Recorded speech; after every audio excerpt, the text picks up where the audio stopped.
আজ 12ই জানুয়ারি বীর সন্ন্যাসী স্বামী বিবেকানন্দের জন্মদিন। তার এই জন্মদিনটিকে ন্যাশনাল ইয়ুথ ডে হিসেবে উদযাপন করা হয়। এবং যুগে যুগে বিখ্যাত মনীষীরা পৃথিবীতে জন্মগ্রহণ করেন এবং তারা মারা যান। কিন্তু তাদের যে প্রতিভার ছাপ সেটা চিরতরের জন্য তারা রেখে যান। কথায় আছে কি যে man dies but not his ideas. অর্থাৎ মানুষ মারা যায় কিন্তু তার যে চিন্তা ভাবনাগুলো সেগুলো কখনোই মারা যায় না। সেই ব্যক্তিটি একজন সাধারণ জামা, সাধারণ পোশাক আশাক পরে তিনি গিয়েছিলেন সেই শিকাগো যে ধর্ম সম্মেলন হয়েছিল সেখানে বক্তৃতা দেওয়ার জন্য। তার সেই পোশাক আশাক দেখে অনেকেই জিজ্ঞাসা করেছিলেন, অনেকে তাচ্ছিল্য করেছিলেন, অনেকে এটাও ভেবে বসেছিলেন যে যেখানে মহান মহান ব্যক্তিরা এসে ভাষণ দিচ্ছেন, নিজেদেরকে রিপ্রেজেন্ট করছেন, নিজেদের সংস্কৃতিকে, নিজেদের কালচারকে, নিজেদের ধর্মকে, নিজেদের জাতিকে, নিজেদের বংশকে, সেখানে একজন সাধারণ সন্ন্যাসী এসে কি বক্তৃতা দেবেন? যেখানে তার প্রথমে বক্তৃতা দেওয়ার কথা ছিল সেখানে তাকে সবার শেষে তার নম্বর দেওয়া হয়েছিল। যেখানে সবাইকে ১০ মিনিট করে বক্তৃতা দেওয়ার জন্য সময় দেওয়া হয়েছিল সেখানে তাকে মাত্র ২ মিনিট সময় দেওয়া হয়েছিল। কিন্তু যখন তিনি বক্তৃতা শুরু করেছিলেন তখন ২ মিনিটের বক্তৃতা কোথা থেকে ১.৫ ঘন্টা হয়ে গিয়েছিল। সেখানে বসে থাকা ৭,০০০ মানুষ টেরও পায়নি এবং তার বক্তৃতা শেষে টানা ২.৫ মিনিট ধরে হাততালি চলছিল। সেদিন তিনি সমস্ত পৃথিবীর মানুষকে বুঝিয়ে দিয়েছিলেন যে ভারতবর্ষের কালচার, ভারতবর্ষের সংস্কৃতিটাকে তিনি সারা পৃথিবীর বুকে রিপ্রেজেন্ট করেছিলেন। তিনি একমাত্র ব্যক্তি যিনি কি করেছিলেন সারা বিশ্বের সমস্ত মানুষের দরবারে ১ম ভারতবর্ষের সংস্কৃতিটাকে রিপ্রেজেন্ট করেছিলেন।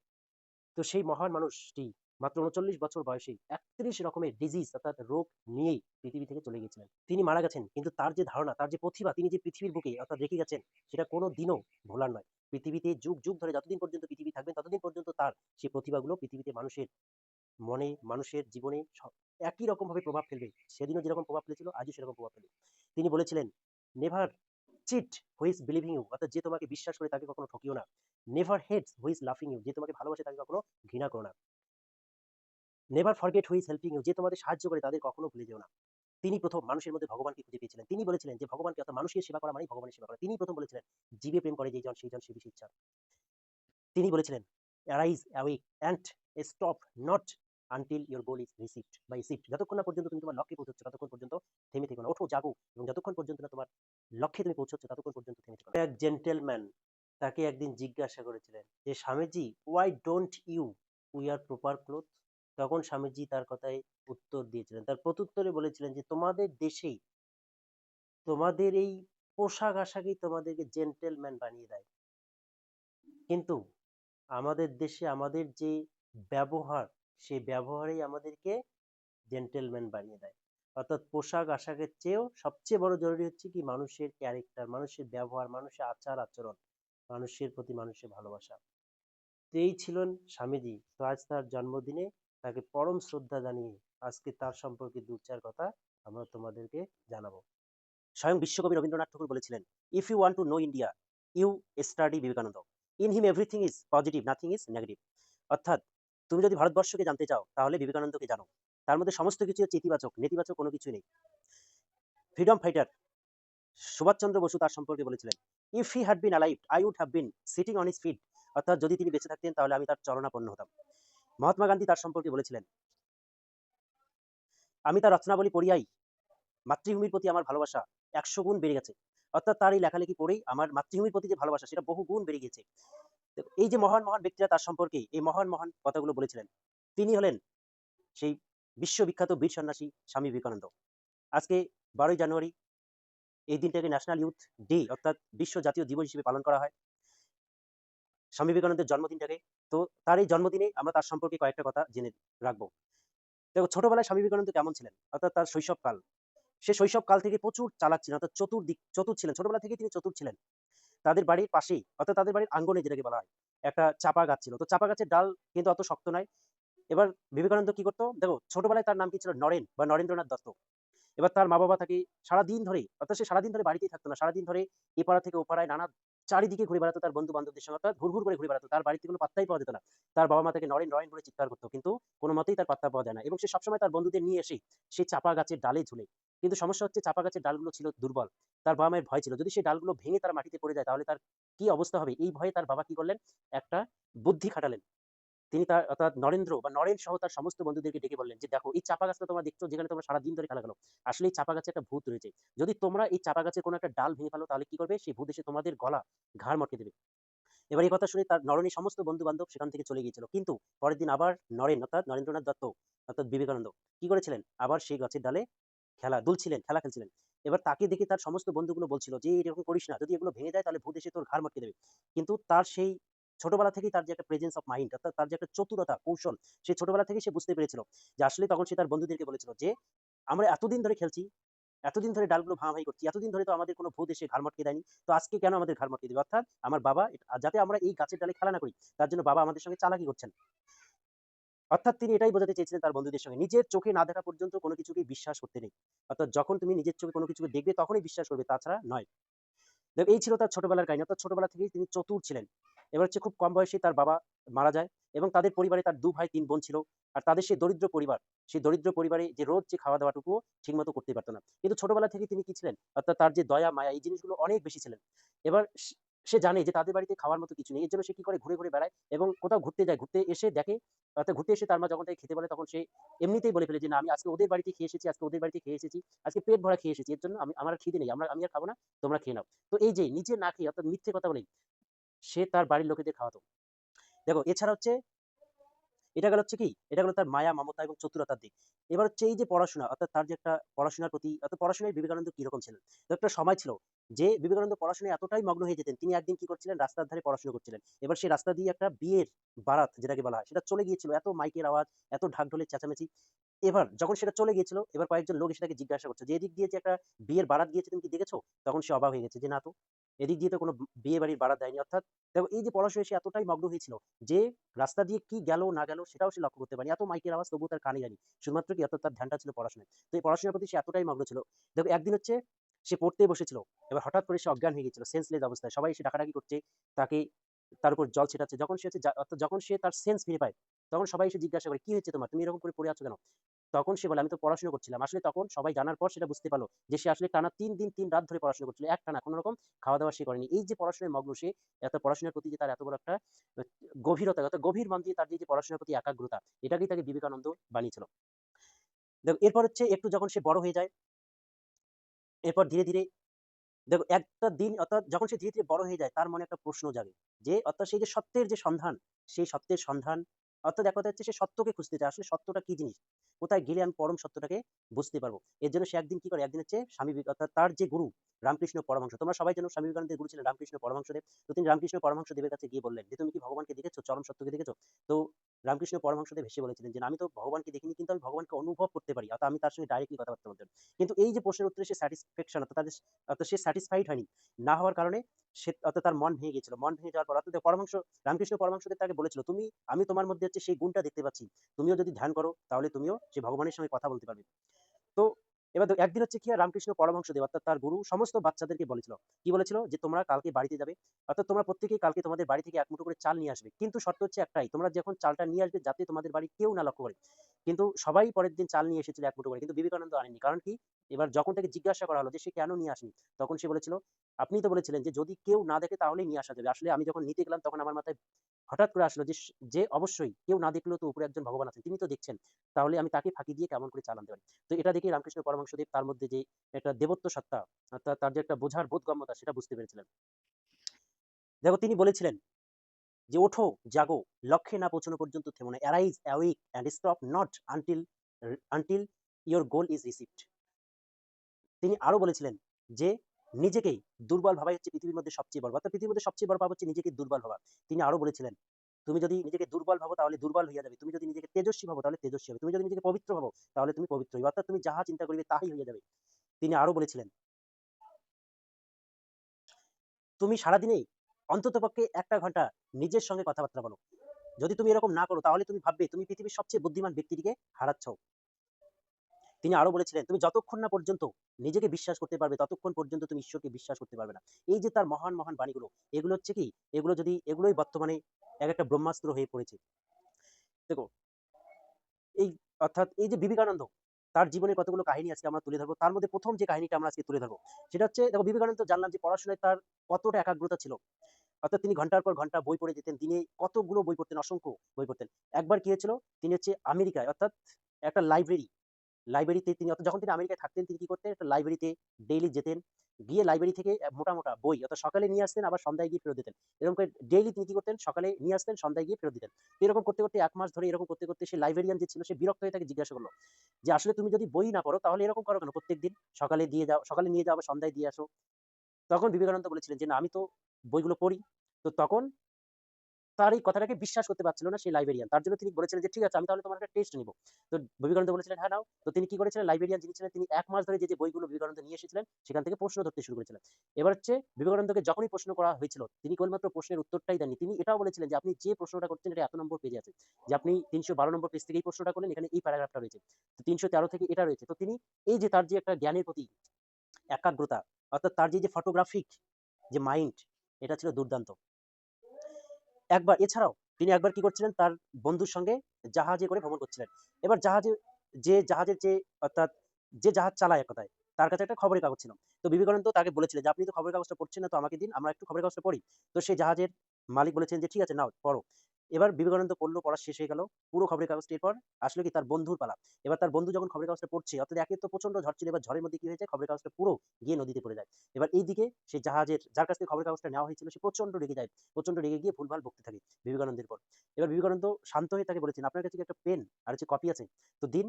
এবার হচ্ছে তখন হচ্ছে তাকে একটা কপি আর পেন দেওয়া হয়েছিল। এবার আধা ঘন্টা ধরে এদিকে হচ্ছে যার খবরের কাগজটা তিনি নিয়েছিলেন সে গালাগাল করতেই থাকছিল, আর এদিকে বিবেকানন্দ লিখতেই থাকছিলেন। অর্থাৎ আধা ঘন্টা ধরে লেখার পর তিনি সেই কপিটা সেই অর্থাৎ যার কাছ থেকে খবরের কাগজটা নেওয়া হয়েছিল তাকে দিলেন। বললেন যে এই যে নিন, আজকের যে খবরের কাগজের প্রত্যেকটা খবর এখানে আমি ছাপিয়ে দিলাম, একটা লিখে দিয়েছি প্রত্যেকটা অক্ষর। যদি আপনি বিশ্বাস না করেন তাহলে নেমে গিয়ে কোনো খবরের কাগজের দোকানে গিয়ে মিলিয়ে নেবেন। এবার যখন হচ্ছে সেই লোকটা খবরের কাগজের দোকানে গিয়ে খবরের কাগজটা মিলিয়ে নিয়েছিলেন তখন তিনি অবাক হয়ে গিয়েছিলেন যে হাউ ইজ ইট পসিবল, যে কিভাবে এটা সম্ভব, পুরো একটা খবরের কাগজকে হুবহু আধা ঘন্টার মধ্যে কপি করা। এই ছিল তার ফটোগ্রাফিক মাইন্ড। অর্থাৎ সে যাই দেখতো তাই স্ক্যান করে নিত, স্ক্যান যেরকম করে মানুষ করে মোবাইল দিয়ে ঠিক একই রকম হুবহু হুবহু একদম স্ক্যান করে নিত। এর হচ্ছে তার পড়াশোনার একটা ফটোগ্রাফিক মাইন্ড। দেখো এছাড়াও অর্থাৎ বিবেকানন্দ আমেরিকায় যখন তিনি পড়াশোনা করতেন তখন সে এক প্রফেসর ছিলেন। তো প্রফেসর হচ্ছে কি ইংল্যান্ড অর্থাৎ ইন্ডিয়ানদের হচ্ছে কি দেখতে পেত না। তো এর জন্য বিবেকানন্দের সঙ্গে তিনি ভালো ব্যবহার করতেন না। তো একদিন কি হয়েছিল, বিবেকানন্দ অর্থাৎ টিফিন টাইমে একদিন সেই প্রফেসর একটা টেবিলে বসে খাচ্ছিলেন, বিবেকানন্দ কি করছিলেন তার থালিটা নিয়ে সেখানে বসে খাচ্ছিলেন। এবার যখন বিবেকানন্দ তার পাশে গিয়েছিল তখন সেই প্রফেসর তাকে বলেছিল যে এই যে রাজহাঁস কখন হচ্ছে কি শুয়োরের পাশে বসে না, অর্থাৎ পিগস ডোন্ট সিট বা স্যাট নেক্সট টু সোয়ান, অর্থাৎ রাজহাঁস কখনো শুয়োরের পাশে বসে না।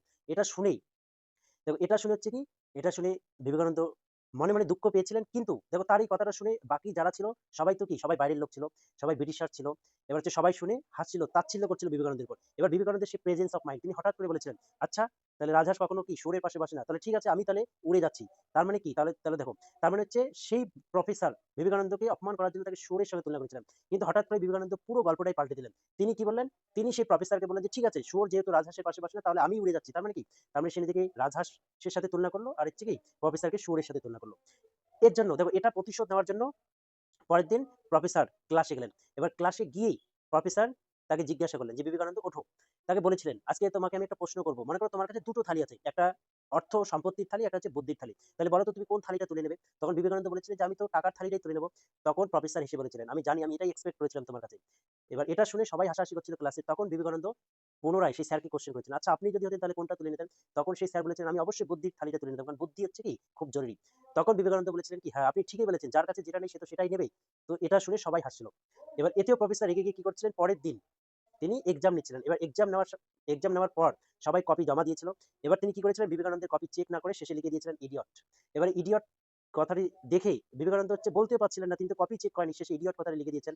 তো তিনি যদি খাতাটা ভালো করে চেক করতেন তখন তিনি হয়তো নম্বর দেওয়ার পর বলতে পারতেন ইডিয়ট, কিন্তু তিনি কথাটা বলতে পারছিলেন। তাহলে হচ্ছে কি, তাহলে তিনি এক কাজ করেছিলেন, ঘুরিয়ে আবার সেই স্যারের কাছে গিয়েছিলেন। এবার স্যারের কাছে যাওয়ার পর বলেছিলেন যে স্যার আপনি তো শেষে কপিটা না দেখে শেষে সাইন করে দিয়েছেন, আপনি তো কপিটা চেক করুন। তাহলে দেখো এই যে স্যারকে বলেছিল যে আপনি তো শেষে কপিটা না দেখেই সাইন করে দিয়েছিলেন, তার মানে এই যে ইডিয়ট লেখাটাকেই বিবেকানন্দ কি বলেছিলেন যে আপনি তো সাইন করে দিয়েছেন। তাহলে দেখো এটা শুনে সেই প্রফেসরের মাথা ঘুরে গিয়েছিল। তো এটাই ছিল তার প্রেজেন্স অফ মাইন্ড, অর্থাৎ কখন কোন সময় কেমন রিপ্লাই দিতে হয় সেটা তিনি ভালো করে জানতেন। দেখো এরপর হচ্ছে কি, এই যে বিবেকানন্দ তিনি ছিলেন কি, দেখো ওই সময় তোমরা সবাই যেন পরাধীন ভারতবর্ষের ছবি সারা পৃথিবীর বুকে কি হতে পারে। তো সেই পরাধীন ভারতবর্ষের হয়ে বিবেকানন্দ কি করেছিলেন, সেখানে সেই আমেরিকার শিকাগো শহরে ওয়ার্ল্ড রিলিজিয়াস পার্লামেন্টে একটা জনসভা হয়েছিল, যেখানে প্রত্যেকটা দেশ থেকে এক একজন করে ধার্মিক মানুষেরা গিয়েছিলেন এবং তারা কি করছিলেন, নিজের ধর্মটাকে রিপ্রেজেন্ট করছিলেন, নিজের সভ্যতাটাকে রিপ্রেজেন্ট করছিলেন, নিজেদের মানুষদের অর্থাৎ নিজেদের কালচার সংস্কৃতিটাকে রিপ্রেজেন্ট করছিলেন। তো এরকম পরিস্থিতিতে বিবেকানন্দ সেখানে ভারতের হয়ে গিয়েছিলেন, ভারতের কালচারকে রিপ্রেজেন্ট করার জন্য। কিন্তু সমস্যা হচ্ছে সেই সবাই ছিল কি ছুট বুট কোট পরিহিত। এবার এরকম হচ্ছে একটা সাধু যে হচ্ছে কি যে হচ্ছে লাল ধরনের একটা পোশাক পরে এখানে এসেছেন, তাকে দেখে সবাই তাচ্ছিল্য করছিল, ঠাট্টা করছিল। এবার সবাই বলছিল কি যে এরকম একটা লোক আমাদের সঙ্গে কেমন করে খাপ খাবে? অর্থাৎ এমনও তো হতে পারে যে সে কেবলমাত্র লোক দেখানোর জন্যই এসেছেন, তিনি আর কি বলবেন? তো তাকে দেখে সবাই অবজ্ঞা করছিল। এবার সবাইকে এবার বক্তৃতা শুরু হয়ে গেল, সবার জন্য ১০ মিনিট করে দেওয়া হলো বক্তৃতা করার জন্য সময়। কিন্তু বিবেকানন্দের জন্য সময় দেওয়া ছিল মাত্র ২ মিনিট। এবার সবার শেষে তার বক্তৃতা দেওয়া হয়েছিল। যদিও তাকে ১ম এ দেওয়ার কথা ছিল, কিন্তু সবার শেষে তার বক্তৃতা দেওয়া হয়েছিল। কারণ এটাই জেনে শুনেই, কারণ সবাই জানেই যে বাকি যে শেষে ২ মিনিট থাকবে তাতে তো এমনিতেই পাবলিক উঠে চলে যাবে। তো তাতে আর তিনি কি বলবেন? তো এর জন্য তাকে ইনসাল্ট করার জন্য, একে তো তার ১ম এ পোশাক পরিধানে তাকে ইনসাল্ট করা হলো। শেষে হচ্ছে কি তাকে কম সময় দিয়ে আরো অপমানিত করা হলো। তো তিনি হলেন ১ম ব্যক্তি যিনি হচ্ছে কি সেদিন সমগ্র বিশ্ববাসীর কাছে ১৮৯৪ খ্রিস্টাব্দের ১১ই সেপ্টেম্বর এই তারিখটা এই তারিখটা হচ্ছে কি অর্থাৎ ভারতীয়দের কাছেই একটা খুবই গুরুত্বপূর্ণ তারিখ। যেদিন স্বামী বিবেকানন্দ ভারতের যে কালচার, সেই ভারতের সংস্কৃতিকে সারা পৃথিবীর বুকেই তিনি কি করেছিলেন? তিনি হচ্ছে সমস্ত দেশবাসীর কাছে তুলে ধরেছিলেন যে আসলে ভারতীয় সংস্কৃতিটা কিরকম। তো দেখো সবাই ১ম এ লেকচার দিয়েছিল। এবার শেষে ২ মিনিট, এবার ২ মিনিটে তিনি কি বলবেন? তো তিনি উঠে গেলেন। এবার উঠে যাওয়ার পর তিনি ১ম এ হচ্ছে কি ১ম এ সমস্ত কিছু পর্যবেক্ষণ করলেন। তিনি কোনো কথাই বলছিলেন না। এরকম করে ১-১.৫ মিনিট চলে গেল। শেষে বেঁচে থাকলো ০.৫ মিনিটের মতো। তো সবাই ধরেই নিয়েছিলেন আর কি হবে? তিনি আর কি বলবেন? হয়তো তিনি ভয়ে কোনো বলতে পারছেন না। কোনো শব্দ তার মুখ থেকে বেরোচ্ছে না। কিন্তু তিনি ১ম এই শুরু করেছিলেন ৫ টি শব্দ দিয়ে। শুধুমাত্র ৫ টি শব্দ। যে ৫ টি শব্দ সেখানে উপস্থিত ৭,০০০ মানুষ সেই ৫ টি শব্দ শুনেই টানা ২ মিনিট ধরে হাততালি দিয়েছিলেন। তার সেই ৫ টি শব্দ শুনেই। সেই ৫ টি শব্দ কি ছিল? Brothers and sisters of America. তাহলে brothers and sisters of America. এই যে ৫ টা শব্দ brothers and sisters of America. Brothers and sisters of America. তাহলে দেখো, এই যে তিনি এই কথাটা বলেছিলেন এতে সবাই অবাক হয়ে গেছিলেন। যে এমন একটা মানুষ যার সঙ্গে দূর-দূরান্তের কারোর সম্পর্ক নেই, যাকে এত অপমান করা হচ্ছে, সেই মানুষটাই ১ম এ বক্তৃতাতে স্টেজে উঠেই এই কথাটা বলেছিলেন যে, "brothers and sisters of America." যে কথা বলে তিনি সমস্ত মানুষের মন জয় করে নিয়েছিলেন। দেখো যে মানুষটাকে ২ মিনিট দেওয়া হয়েছিল ভাষণ দেওয়ার জন্য, সেই মানুষটার ভাষণ টানা ১.৫ ঘন্টা ধরে মানুষ শুনছিল। এবার এই ১.৫ ঘন্টা ধরে শুধু হাততালি আবার সান্নাটা। সবাই অর্থাৎ প্রত্যেকটা মুহূর্তে তার হাততালি দেওয়া হচ্ছিল তার ভাষণ শুনে। দেখো এটাই হচ্ছে তফাৎ। কারণ আগে যারা বক্তৃতা দিয়েছিলেন সবাই কি বলেছিলেন যে, "আমার জাতির চেয়ে ভালো জাতি পৃথিবীতে নেই। আমার বংশের চেয়ে বড় বংশ পৃথিবীতে নেই। আমার সভ্যতার চেয়ে বড় সভ্যতা পৃথিবীতে নেই।" কিন্তু তিনি একমাত্র অর্থাৎ স্পিকার ছিলেন যিনি কখনো নিজের ভালোটা তুলে ধরেননি। তিনি সবসময় সারা পৃথিবীর ভালোটাকে তুলে ধরেছিলেন। নিজের কালচার অর্থাৎ তিনি কখনো নিজেকে অর্থাৎ দেখো তিনি বাকি সবাই কি করেছিলেন? সবাইকে ছোট করেছিলেন এবং নিজেকে বড় করে তোলার চেষ্টা করেছিলেন। নিজের সংস্কৃতিকে, নিজের ধর্মকে কিন্তু নিজের বংশকে কিন্তু তিনি একমাত্র ব্যক্তি ছিলেন। যিনি কি করেছিলেন? যিনি কখনোই নিজের বংশকে, নিজের ধর্মকে, নিজের সংস্কৃতিকে বড় করেছিলেন কিন্তু কাউকে কখনো ছোট করেননি। তিনি সবাইকে ইকুয়ালি এই কথাই বলেছিলেন যে পৃথিবীতে সবাই সমান। তো দেখো তার এই যে ২ মিনিটের বক্তব্য শেষে ১.৫ ঘন্টা ধরে চলেছিল এবং ৭,০০০ মানুষ ২-২.৫ মিনিট ধরে হাততালি দিয়েছিলেন। আর পরদিন সকালবেলা দ্য নিউ ইয়র্ক সেই যে পত্রিকায় বের হয়েছিল যে পৃথিবীতে যে দেশের মানুষ এত শিক্ষিত সেই দেশে খ্রিস্টান মিশনারিদের পাঠানো একটা মূর্খতার কাজ হবে। কারণ হচ্ছে কি সেই সময় কি করা হয়েছিল? খ্রিস্টান মিশনারিদের ভারতে পাঠানো হয়েছিল ভারতীয়দের খ্রিস্টান ধর্মে ট্রান্সফার করার জন্য। তো তখন তারা বুঝতে পেরেছিলেন যে ধর্মে তার জন্য লিখেছিলেন কি যে দেশের মানুষ এত ইন্টেলিজেন্ট সেই দেশে খ্রিস্টান মিশনারি পাঠানো হচ্ছে মূর্খতার কাজ হবে। এছাড়াও যে আমেরিকান ক্রিটিক ছিল তারাও লিখেছিল যে সেখানে উপস্থিত সমস্ত বক্তৃতাদের বক্তব্য খুব ভালো ছিল। কিন্তু একজন মানুষের বক্তব্যের কাছে সমস্ত বক্তব্য ফ্যাকাশে হয়ে গিয়েছিল। এক ভারতীয় সাধুর বক্তব্যের কাছে। তো এই ছিল হচ্ছে কি, এই ছিল সেই দিনটা, সেই দিনটার ওই ১.৫ ঘন্টা আজও সেই সারা বিশ্ববাসীর কাছেই এবং বিশেষ করে ভারতীয়দের কাছে একটা গর্বের বিষয়। তো দেখো, তার এই যে স্বামী বিবেকানন্দ যেদিন সে এই বক্তব্যটা দিয়েছিলেন ১৮৯৩ সালে ১১ই সেপ্টেম্বর, সেদিন তার বয়স ছিল ৩০ বছর। সে ৩০ বছরের এক যুবক সাধু সারা পৃথিবীর বুকে ভারতবর্ষের সংস্কৃতিটাকে গৌরবময় এক জায়গায় তুলে দিয়েছিলেন। এর থেকে বড় আর কি হতে পারে? দেখো স্বামী বিবেকানন্দ সেই সময় একজন পপুলার মানুষ ছিলেন। সেলিব্রিটির চেয়ে বড় কম নন। তিনি এক মডেল অর্থাৎ মডেলের চেয়ে কোনো কম নয়। কোনো দিক থেকেই কম নয়।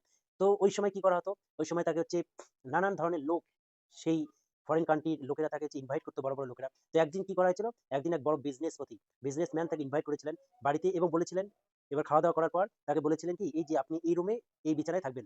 কিন্তু বিবেকানন্দ সেই বিছানায় শোয়ার আগে তার মাথায় এসেছিল যে ভারতবর্ষে এখনো ২৫ কোটি মানুষ মাটিতে ঘুমায়। আমার মা ভারতবর্ষে মাটিতে ঘুমায়। তো কি করে আমি এই বিছানায় ঘুমাবো? তো সেদিন তিনি কি করেছিলেন? সেই বিছানায় না ঘুমিয়ে সেই পাকাতে শুয়েছিলেন, মেঝেতে শুয়েছিলেন। সেদিনই তিনি প্রতিজ্ঞা করেছিলেন তিনি আর কোনো বড়লোকের মানুষের ইনভাইট তিনি অ্যাকসেপ্ট করবেন না, যাবেন না। এরপর দেখো স্বয়ং ব্রিটেন প্রাইম মিনিস্টার তাকে একদিন কি করেছিলেন? তাকে হচ্ছে ইনভাইট করেছিলেন। এবার ইনভাইট করেছিলেন এবার খাবার টেবিলে বসে সবাই যখন হচ্ছে দেখো তোমরা সবাই জানো ফরেন কান্ট্রিতে মানুষ কি করে? চাকু হচ্ছে চামচ দিয়ে খায়, স্পুন দিয়ে খায়। তো সেই সময় যখন ব্রিটেন প্রাইম মিনিস্টার চাকু এবং হচ্ছে কি চামচ দিয়ে খাচ্ছিলেন, তো ওই সময় হচ্ছে বিবেকানন্দ নিজের হাত দিয়ে খাচ্ছিলেন। তখন সেই প্রাইম মিনিস্টার অবাক হয়েই বিবেকানন্দকে বলেছিলেন যে, "তুমি কেন তোমার নিজের হাত দিয়ে খাচ্ছ? চামচ দিয়ে খাও।" তো তখন বিবেকানন্দ বলেছিলেন যে, "আমার এই যে হাত এটা আমি খাওয়ার আগে কেউ আমার এই হাতটাকে ব্যবহার করেনি খাওয়ার জন্য। কিন্তু এই যে চামচ, এটা কি হয়েছিল, এটা হচ্ছে এর আগে অনেকবার অনেক লোকে ব্যবহার করেছেন। তো আমি আমার এই হাতটাকে সবচেয়ে বেশি বিশ্বাস করি। তো তিনি তার এই কথার উত্তর শুনে অবাক হয়ে গেছিলেন, সে ব্রিটেন প্রাইম মিনিস্টার। দেখো, এরকম অনেক নানান ঘটনা তার জীবনের সঙ্গে জড়িত রয়েছে। এবার একদিন কি করা হচ্ছিল, একদিন হচ্ছিল কি, সেই বিবেকানন্দ ট্রেনে করে যাচ্ছিলেন। এবার সেই ট্রেনের কামরায় একজন ফরেনার ছিলেন। তো ইন্ডিয়ানদের কেউই দেখতে পেত না। তো একদিন কি করেছিলেন বিবেকানন্দ, যখন হচ্ছে কি, যখন ঘুমিয়ে পড়েছিলেন, তখন সেই কামরায় থাকা এক ভদ্রলোক, তিনি কি করেছিলেন, বিবেকানন্দের যে চপ্পল তুলে জানলা দিয়ে ফেলে দিয়েছিলেন। বিবেকানন্দ এটা দেখেছিলেন কিন্তু কোনো রিপ্লাই দেননি। এরপর কি হয়েছিল, তখন ওই ভদ্রলোকটা যখন ঘুমিয়ে পড়েছিল, তখন ওই ভদ্রলোকের সেই ক্যাপ আর হচ্ছে কোট বাইরে ফেলে দিয়েছিল। এবার সেই লোকটা উঠে যখন বিবেকানন্দকে জিজ্ঞাসা করলো যে, তুমি কি আমার টুপি আর হচ্ছে কোট দেখেছো? তখন বিবেকানন্দ কি উত্তর দিয়েছিলেন যে, হ্যাঁ দেখেছি। তোমার এই টুপি আর হচ্ছে কোট আমার জুতো খুঁজতে গেছে। তো এই ছিল তার প্রেজেন্স অফ মাইন্ড। দেখো একদিন এছাড়া হচ্ছে কি, এছাড়াও তার জীবনের সঙ্গে আরেকটা ঘটনা। একদিন বিবেকানন্দ ট্রেনে সফর করছিলেন, অর্থাৎ জার্নি করছিলেন। ওই সময় সেই ট্রেনে ২-৩ টে মেয়ে উঠেছিল। এবার মেয়েরা ছিল কি, মেয়েরা ছিল ফরেন কান্ট্রির মেয়ে। তো তারা সময়, সময় কি করে মানুষকে হেয় ভাবে। অর্থাৎ সবসময় মানুষকে হেয় ভাবে। তার মধ্যে হচ্ছে ইন্ডিয়ানদের তো তারা দেখতেই পেত না। তো তারা ভেবেছিল কি যে, এই এক ইন্ডিয়ান সাধু, তিনি তো আর কি বলবেন, তার সঙ্গে একটা মজাই করা যায়, একটা প্রাঙ্ক করা যায়। তো তারা কি বলেছিলেন, দেখো ওই সময় বিবেকানন্দ এক ঘড়ি পড়েছিলেন। এবার হচ্ছে সবাই মেয়েগুলো হচ্ছে বিবেকানন্দকে মুখ দিয়ে বলেছিলেন যে, তুমি তোমার এই ঘড়িটা দিয়ে দাও, নাহলে কিন্তু আমরা চিৎকার চেঁচামেচি করে তোমাকে ব্ল্যাকমেল করবো। আর বলবো কি যে, তুমি আমাদের সঙ্গে শ্লীলতাহানি করেছো। যে শ্লীলতাহানি করেছো, অর্থাৎ তুমি আমাদেরকে হচ্ছে কি টর্চার করেছো, ফিজিক্যালি টর্চার করার চেষ্টা করেছো। তো তখন বিবেকানন্দ হচ্ছে ওই সময় কি করবেন, ওই সময় হচ্ছে বোবা হওয়ার ভান, বোবা এবং হচ্ছে কি, অর্থাৎ তিনি তখন ওই সময় তার প্রেজেন্স অফ মাইন্ড দেখো, তিনি হচ্ছে ভান করেছিলেন যে, তিনি ইশারায় বুঝিয়ে দিয়েছিলেন যে, আমি চোখে অর্থাৎ কানে শুনতে পাই না, মুখ দিয়ে বলতে পাই না, অর্থাৎ আমার দুটোই গেছে, কান আর হচ্ছে কি মুখ দুটোই গেছে। তো আপনারা এক কাজ করুন, আপনারা হচ্ছে লিখে দিন, কি বলছেন লিখে দিন, তাহলে আমি আপনাদের কথাটা বুঝতে পারবো। তো তারা বলেছেন ঠিক আছে, তাহলে আমরা লিখে দিই। তো যখন তিনি যখন হচ্ছে মেয়েরা হচ্ছে বিবেকানন্দকে সেই লেটারে একটা লিখে দিয়েছিলেন যে, তুমি যদি তোমার ঘড়িটাকে আমাদের হাতে তুলে না দাও, তাহলে আমরা চিৎকার করে বলবো এবং এটা বলবো যে, তুমি আমাদের সঙ্গে ফিজিক্যালি তুমি আমাদেরকে ফিজিক্যালি টর্চার করার চেষ্টা করেছো, অর্থাৎ আমাদের সঙ্গে শ্লীলতাহানি করার চেষ্টা করেছো। তো বিবেকানন্দ যখন চিঠিটা পেয়ে গেলেন, তখন তিনি বলেছিলেন যে, ঠিক আছে, এবার তাহলে পুলিশকে ডাকো, এবার হচ্ছে কি আমি সব সামলে নেবো। কারণ কি, কারণ প্রমাণ আমার হাতে রয়েছে। তো এই ছিল হচ্ছে প্রেজেন্স অফ মাইন্ড বিবেকানন্দের। তো এছাড়া হচ্ছে কি, এছাড়া হচ্ছে একদিন এক ভদ্র মহিলা বিবেকানন্দের কথা শুনে খুব মুগ্ধ হয়েছিলেন। অর্থাৎ তখন তিনি বিবেকানন্দকে বলেছিলেন যে, আমি আপনাকে বিয়ে করতে চাই। কারণ কি, কারণ হচ্ছে এটাই, বিবেকানন্দ বলেছিলেন কি কি কারণে আপনি আমাকে বিয়ে করতে চান? তো বিবেকানন্দের কথায় তিনি উত্তর দিয়েছিলেন যে, আমি আপনার মতোই একটা পুত্র সন্তান চাই। তো তখন বিবেকানন্দ বলেছিলেন যে, এতে আমার মতোই আপনার একজন পুত্র সন্তান যখন দরকার, তখন আমাকে বিয়ে করার দরকার কি? আমি আপনাকে এমনিতেই বিয়ে না করে পুত্র সন্তান দিতে পারি। তো তখন সেই ভদ্রমহিলার মাথায় নেগেটিভ সেন্স কাজ করছিল। তিনি ভেবেছিলেন যে, এই সাধু সম্পর্কে আমি যা, যা শুনেছি সবকিছুই কি মিথ্যে? আসলে কি সাধু হচ্ছে ভণ্ডামি? আসলে কি এক ভণ্ড সাধু? যে বলছে কি এরকম কথাবার্তা বলছে আমার সঙ্গে যে, আসলে আপনি বিয়ে না করলেও, অর্থাৎ আমি বিয়ে না করেও আপনাকে একটা আমার মতোই পুত্র সন্তান দিতে পারি। তখন তিনি বললেন যে, হ্যাঁ, আপনি ঠিক বলেছেন। আমি বিয়ে না করেই আপনাকে এক পুত্র সন্তান দিতে পারি আমার মতো। তো তখন তিনি বলেছেন, কি করে? তখন তিনি বলেছিলেন যে, দেখো, তোমার আর আমার বিয়ে হওয়ার পর আমাদের সঙ্গমে যে সন্তানের জন্ম নিবে, সেই সন্তান যে আমার মতো হবে তার গ্যারান্টি আমি নাও দিতে পারি। কিন্তু আপনি এক কাজ করুন, আপনি আমাকে নিজের সন্তান ভাবুন এবং আমি এই তাহলে হচ্ছে কি, তাহলে আপনার কোনো টেনশন থাকবে না। তাহলে আপনি আমার মতোই, অর্থাৎ আমাকেই সন্তান হিসেবে পাচ্ছেন। তো এই কথা শুনে তিনি অবাক হয়ে গিয়েছিলেন। তো এই ছিল হচ্ছে কি বিবেকানন্দের জীবনের কিছু ঘটনা। তো আজকে তার এই জন্মদিনে তার সম্পর্কে এই কথাগুলো আমরা বললাম। তো তার এই জন্মদিনকে ন্যাশনাল ইউথ ডে, অর্থাৎ জাতীয় যুব দিবস হিসেবে পালন করা হয়। তো তার দেখো এবার হচ্ছে কি, তিনি অর্থাৎ এগুলো তো দেখলাম। এছাড়াও আমরা হচ্ছে কি তার সম্পর্কে আরেকটা জানবো যে, তিনি এই যে রুলস অ্যান্ড রেগুলেশন এর দিক থেকে কতটা কঠোর ছিলেন। এবার কি, এবার হচ্ছে যখন তিনি অসুস্থ হয়ে যান, অসুস্থ হয়ে যাওয়ার পর তার মা, অর্থাৎ তিনি দেখো, তিনি যে আশ্রমে থাকতেন, তিনি কখনো কোনো মেয়েদেরকে অ্যালাউ করতেন না সেখানে যেতে। এবার তিনি অসুস্থ হয়ে যাওয়ার পর তার মা কি করছিল, একদিন তাকে দেখাশোনা করার জন্য তার আশ্রমে যাচ্ছিল। এটা দেখে তিনি প্রচন্ড রেগে গিয়েছিলেন। তিনি তার সেই কর্মচারীদেরকে বলেছিলেন, তার শিষ্যদেরকে বলেছিলেন, আমার মাকে এখনই নিয়ে যাও এখান থেকে। কিন্তু তারা সবাই অবাক হয়ে তাকে বলেছিল, যিনি তো এসেছেন আপনাকে হচ্ছে কি আপনার সেবা করার জন্য। কিন্তু তিনি তখন কি বলেছিলেন যে, আমার কাছে সবাই সমান। অর্থাৎ এতদিন ধরে যেহেতু আমি কোনো মহিলাকে এখানে অ্যালাউ করিনি, তো আজকেও করবো না। কারণ হচ্ছে কি, রুলস ইজ রুলস, অর্থাৎ নিয়ম সবার কাছে সমান, সে যেই হোক না কেন। তো এই ছিল হচ্ছে বিবেকানন্দ, যিনি শিক্ষার দিক থেকে, রুলস অ্যান্ড রেগুলেশনের দিক থেকে, প্রেজেন্স অফ মাইন্ডের দিক থেকে, বুদ্ধির দিক থেকে, চালাক চতুরতার দিক থেকে, সমস্ত দিক থেকে তিনি এক গুণী সম্পন্ন ব্যক্তি ছিলেন। তো এই হাজার হাজার বছর ধরে, এই যে ঊনবিংশ শতাব্দী, ঊনবিংশ শতকটা ছিল হচ্ছে কি ভারতবর্ষের ইতিহাসে, বিশেষ করে বাংলার ইতিহাসে এক গৌরবময় ঘটনা, গৌরবময় যুগ বলা যেতে পারে। কারণ এই সময় হচ্ছে বিখ্যাত বিখ্যাত মনীষীরা জন্মগ্রহণ করেছিলেন। রাজা রামমোহন রায়, নেতাজি সুভাষচন্দ্র বসু, এছাড়াও রামকৃষ্ণ পরমহংসদেব এবং স্বামী বিবেকানন্দ, পরম স্বামী বিবেকানন্দ স্বয়ং। দেখো তার বিখ্যাত এক শিষ্য, তিনি কার শিষ্য ছিলেন, তিনি রামকৃষ্ণ পরমহংসদেবের শিষ্য ছিলেন এবং তার বিখ্যাত এক শিষ্যা ছিলেন, যাকে ভগিনী নিবেদিতা বলা হয়, সিস্টার নিবেদিতা, যার আসল নাম হচ্ছে কি Elizabeth Nobel, Margaret Elizabeth Nobel. তো দেখো তিনি কি করেছিলেন, তিনি হচ্ছে সে রামকৃষ্ণ পরমহংসদেব, অর্থাৎ তার যে গুরু, সেই গুরুর স্মরণেই তিনি হচ্ছে রামকৃষ্ণ পরমহংসদেবের স্মরণে বেলুড়ে তিনি রামকৃষ্ণ মঠ স্থাপন করেছিলেন। এটা হচ্ছে কি 11ই সেপ্টেম্বর 1897 খ্রিস্টাব্দে। তো আজকের এই তার জন্মদিনে এটাই ছিল তাকে ট্রিবিউট দেওয়ার এবং এটাই হচ্ছে কি বিবেকানন্দ সম্পর্কে জানার। তো আরো তার জীবন কাহিনী সম্পর্কে অনেক কথা রয়েছে। তো বললে শেষ হবে না। তো তার একটা কথাই বলে শেষ করছি যে তিনি বলেছিলেন কি, "ওঠো, জাগো এবং তোমার লক্ষ্যে না পৌঁছানো পর্যন্ত থেমো না।" অর্থাৎ, "arise awake and stop not until your goal is রিচিভড।"